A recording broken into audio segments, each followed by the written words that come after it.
A Wall Street sign is seen near the New York Stock Exchange Monday, September 15, 2008 in New York. A stunning reshaping of the Wall Street landscape sent stocks down sharply Monday, but the pullback appeared relatively orderly, perhaps because investors were unsurprised by the demise of Lehman Brothers Holdings Inc. and relieved by a takeover of Merrill Lynch.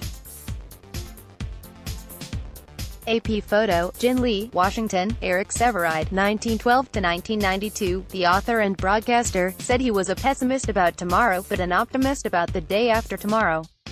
Regarding America's economy, prudent people should reverse that. This Wednesday, according to the Financial Times, Robin Wigglesworth and Nicole Bullock, the U.S. stock market will officially have enjoyed its longest ever bull run, one that rises 20% from its low, until it drops 20% from its peak. And September 15 will be the 10th anniversary of the collapse of Lehman Bros., the fourth largest U.S. investment bank. History's largest bankruptcy filing presaged the October 2008 evaporation of almost $10 trillion in global market capitalization. The durable market rise that began March 6, 2009, is as intoxicating as the Lehman anniversary should be sobering. Nothing lasts. Those who see no Lehman-like episode on the horizon did not see the last one. Economists debate, inconclusively, this question: do economic expansions die of old age? The current one began in June 2009, or are they slain by big events or bad policies? What is known as that all expansions end. God, a wit has warned, is going to come down and pull civilization over for speeding. When he, or something, decides that today's expansion, currently in its 111th month, approaching twice the 58-month average length of post-1945 expansions, has gone on long enough, the contraction probably will begin with the annual budget deficit exceeding $1 trillion. Ad choice advertising and read invented by TEADS, the President's Office of Management and Budget. Not that there really is a meaningful budget getting actual management, projects that the deficit for fiscal 2019, which begins in 6 weeks, will be $1.085 trillion. This is while the economy is, according to the economic historian in the Oval Office, as good as it's ever been, ever. Get editorials, opinion columns, letters to the editor and more in your inbox weekday mornings. Sign up for the Bay Area Opinion newsletter.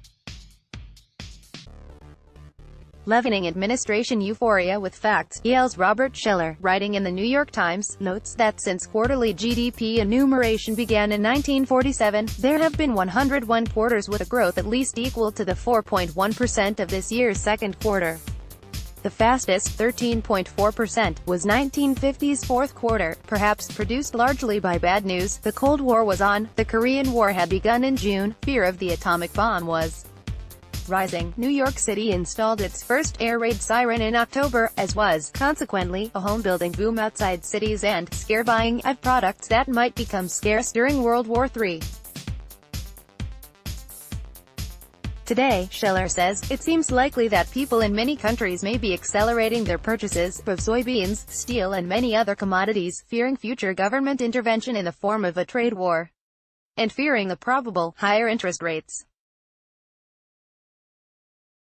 Another hardy perennial among economic debates concerns the point at which the ratio of debt to GDP suppresses growth.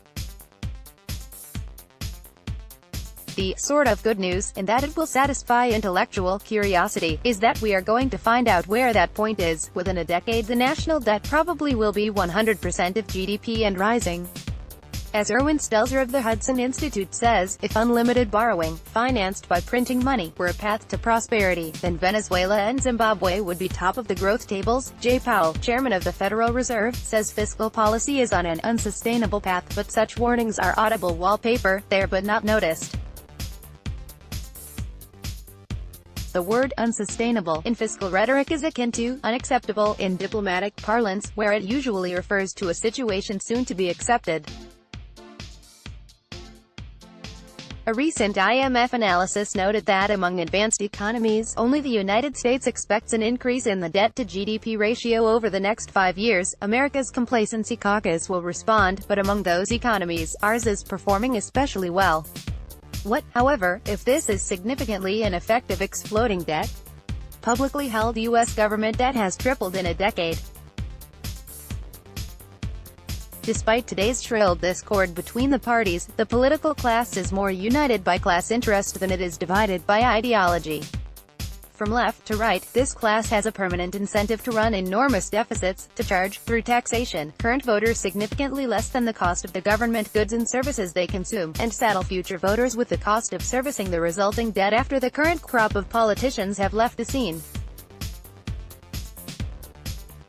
This crop derives its political philosophy from the musical, Annie, Tomorrow is Always a Day Away. For normal people, however, the day after tomorrow always arrives.